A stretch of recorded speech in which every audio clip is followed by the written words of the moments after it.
ఆరోగ్యశ్రీకి మళ్లీ సంక్షోభం. గ్రామీణ ప్రజలకు భారీ దెబ్బ. సెప్టెంబర్ 16, 2025 మంగళవారం అర్ధరాత్రి నుండి తెలంగాణలో ప్రైవేటు ఆసుపత్రుల్లో ఆరోగ్యశ్రీ సేవలు నిలిచిపోనున్నాయి. తెలంగాణలో పేద ప్రజల వైద్యానికి లైఫ్ లైన్ అయిన ఆరోగ్యశ్రీ పథకం మరోసారి పెను సంక్షోభంలో కూరుకుపోయింది. ఈ రోజు అర్ధరాత్రి నుంచి రాష్ట్ర వ్యాప్తంగా 300కు పైగా ప్రైవేటు ఆసుపత్రుల్లో ఆరోగ్యశ్రీ సేవలు నిలిచిపోనున్నాయి. ఈ సమ్మెకు ప్రధాన కారణం ప్రభుత్వం తమకు చెల్లించాల్సిన 1400 కోట్లకు పైగా బకాయిలు ఇంకా చెల్లించకపోవడమే. ఆసుపత్రులు నిధుల లేమితో తీవ్ర ఆర్థిక సంక్షోభంలో కూరుకుపోయాయి.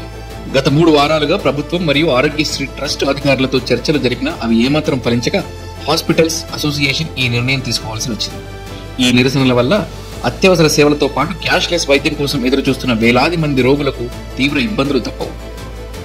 ఈ పథకం ద్వారా లబ్ధి పొందుతున్న వారిలో 85 నుండి 90% మంది గ్రామీణ ప్రాంతాల వారే కావడం వల్ల ఈ సమ్మె ప్రభావం వారిపై మరింత తీవ్రంగా ఉంటుంది.